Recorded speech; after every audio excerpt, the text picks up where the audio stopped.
नमस्कार। कभी कोई कानूनी दस्तावेज देखा है? ऐसा लगता है ना जैसे किसी सीक्रेट कोड में लिखा हो, हर तरफ लैटिन शब्द। तो आज हम इसी कोड को तोड़ने वाले हैं। हम उन बुनियादी कानूनी सिद्धांतों को समझेंगे जो हमारी पूरी न्याय प्रणाली की नींव हैं। समझिए कि हम उन चाबियों को ढूंढ रहे हैं जो इस मुश्किल भाषा के ताले खोलती हैं। कभी-कभी लगता है ना कि कानून अपनी ही किसी गुप्त भाषा में बात करता है। अगर ऐसा लगता है तो आप अकेले नहीं हैं। ये भारी भरकम शब्द डरावने लग सकते हैं, पर असल में ये कानून के सबसे जरूरी विचारों का निचोड़ है। तो चलिए अपनी इस खोज को 4 दिलचस्प हिस्सों में बांटते हैं।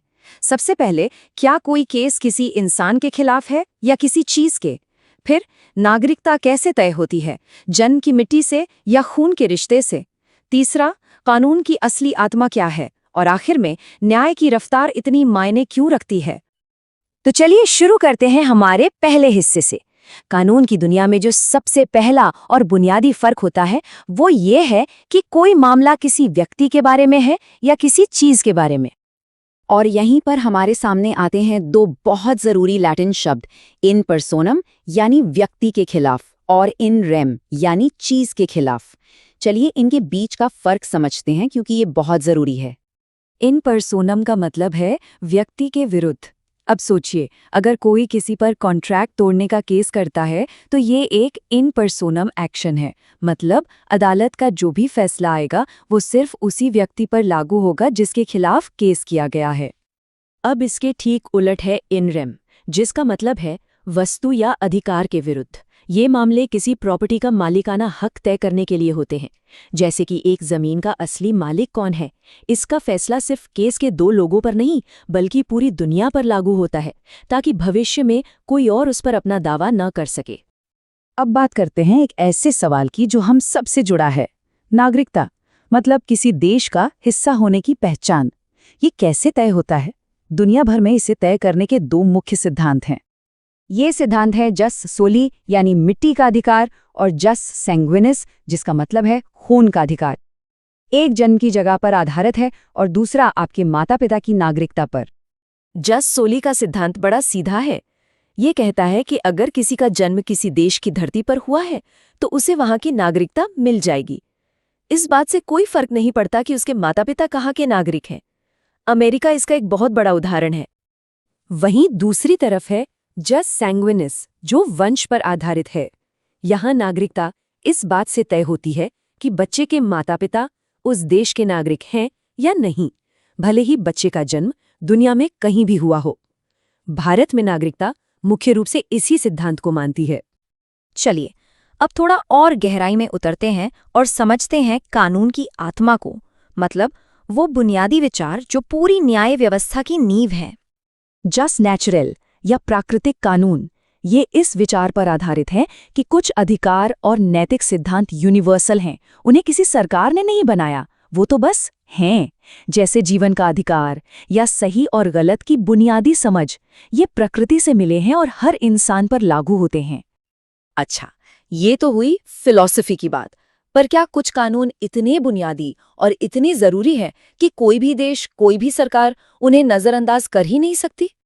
इसका जवाब है हाँ, बिल्कुल है। और इन्हें कहते हैं जस कुजेंस यानी अपरिहार्य कानून। ये अंतर्राष्ट्रीय कानून के वो टॉप लेवल नियम हैं जिन्हें कोई तोड़ नहीं सकता, कोई भी देश इनसे मुकर नहीं सकता। जैसे नरसंहार पर रोक, गुलामी पर पाबंदी या समुद्री डकैती पर प्रतिबंध।